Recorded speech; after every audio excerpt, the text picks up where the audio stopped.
The amount of support a dementia resident receives varies from family to family, and it's common that the remaining sibling left in the city is left to look after mum for the entire year, often without little help from other friends and family for a range of reasons. They could be living outside the city, they could be overseas, maybe they've got a large family, running 2 jobs, whatever the case may be. But still, the important thing is that when Christmas time rolls around, Christmas month, Christmas holidays, that primary support carer, often the power of attorney, gets a well-deserved break, and that other friends and family come in to be able to help with the visits and the trips and the transport and the wheelchair manoeuvring and all the rest of it, because it's often not realised how much there is that's needed to support someone living in a dementia unit. It's an enormous amount of effort. I mean, just in brief, when the person first goes into the unit, and a lot of this I've covered in the previous videos I've done, but when the person first goes into the unit, there's a huge amount of setup. There's all the forms, the doctor's meetings, the nurses' meetings, setting up the room, making sure that it's user-friendly, that it's warm, comfortable, that there's a good view, that everything's needed for that person in terms of activities, and then warming them into the unit and, making sure that they're introduced to staff and residents and get some sense of familiarity and orientation to the place, including the person themselves, who's the power of attorney or main support person, understanding who the primary carer is, who the doctor is, the charge nurse, their various duties, what the routine of the unit is, when meals are, the dietary concerns. Really, it just goes on and on. But step by step, it is manageable, but there is a lot to learn. And that's why I've written about these topics in the Resident's Voice from a Dementia Unit and the Resident's Rise from a Dementia Unit. All you need to know for the person going into the unit, Resident's Voice, and once they're in the unit, Resident's Rise. Now, once it's completed, the initial setup, the person's the dementia resident now has their room, they're comfortable, the wardrobe's sorted, it's warm, there's hopefully a good view, hopefully they're going to activities now, the morning press reading, getting to know other people at the unit, and everything's starting to settle. Then that's a big chunk of effort, a big step in terms of assimilating into the dementia unit that's been achieved. Now, after that, it's the day-to-day. Now, there is a lot with the day-to-day, just even the routine aspects of making sure, if it's mum, that she has her hearing aids sorted and that they're functioning and that she's wearing them. That's a whole subject. Then glasses, are they upgraded? Does she need to get another pair? Can she see?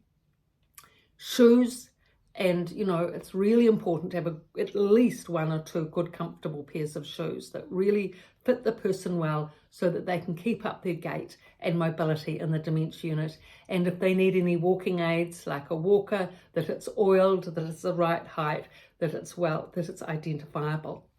Now, going on from there, the important thing is, once the person's going to activities, their meals sorted, their menu is, suiting them, hopefully they've got to know someone else and they're making a friend in the unit. It's really important, as well as all this, that the person does get outside. This is a point that's often missed, really, in the dementia units I've worked at. There was really only one person that went out regularly every day for a walk with her husband, who was very diligent at that. They'd always been regular trampers and walkers, so he continued that routine with her. He also lived at the village in an independent unit while his wife was at the dementia unit. Now, that was the ideal arrangement, but that was only 1 in 30. Then there was another girl, a woman, she was much younger, her sister used to come 2-3 times a week to take her out for a walk, so that was good. But really, the majority of residents did not get taken out for walks. They didn't get out into the fresh air to experience the sunshine or get all the vitamins and minerals you need from being outside, the endorphins, the experience of nature. So much is missed, not being able to go outside and being in a, fluorescent lit institution constantly for months on end, as most dementia residents are. So once Christmas time comes, this is the time that these people deserve respite and a break from the routine, and it does make a difference. I mean, sometimes people are just left, but the thing is, whatever effort is made for dementia residents, whatever experience they can get to get outside in the fresh air, in the sunshine, walking, etc., will help them, no matter to what degree and however much. So whatever capacity the family or friends or others have at Christmas time to come into the unit, but not just to sit with the person in the unit, take them out, because in New Zealand it's sunny weather. So, and you can take them to the park, to the beach, or even just a walk outside in the village.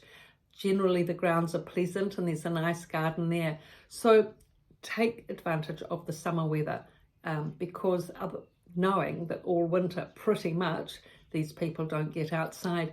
Now also the other thing is that when family come over from overseas, they've got that enthusiasm. This is what I found at the unit. The poor primary carer gets a bit worn down at the end of the year, especially if the mother, for example, is having disturbing behaviour and they're aggressive, and the nurse is phoning them every, 2 hours to report on problems, extra doctors meetings, problems with medication. On it goes. It's a really intensive time.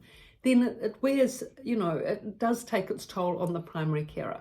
So that being the case, once Christmas comes, of course, others come in, other siblings who haven't been home all year with lots of enthusiasm.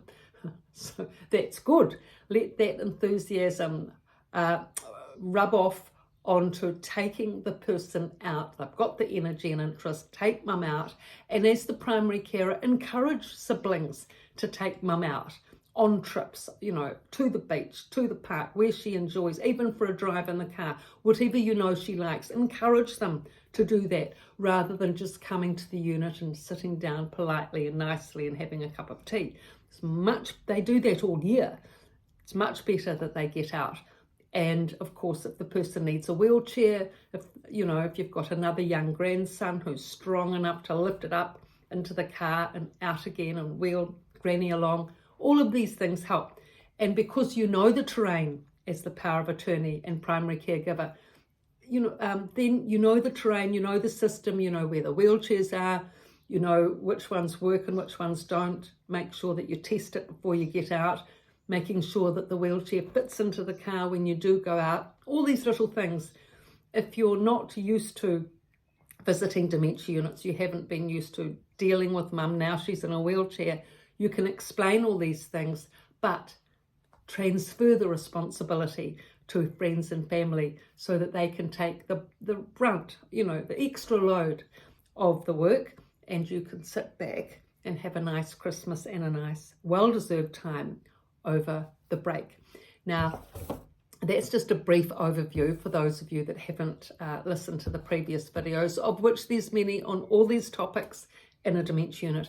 But specifically and primarily, that's why I've written these two books, The Resident's Voice, so people, relatives, are aware of what it is that you need to know for when a person goes into a dementia facility. There's a lot to learn, a lot to know, clinical notes, doctors' meetings, terminology, all of which is in here. And the resident's rise for when the resident is now permanently in the unit, and any problems that may arise and how to address those, especially with, anger, which can be a big problem, anxiety, depression, lots of things, and how to approach these things in a positive, practical way, which is really important. And all these, both books and videos, have been taken from experiences that dementia residents have shared with me, and that I'm now, with my professional experience as a physiotherapist and having spent time with these people, sharing with you now online. So thank you for your support. Thank you for your interest, and please subscribe and like this channel so we can get it up and running. Thank you.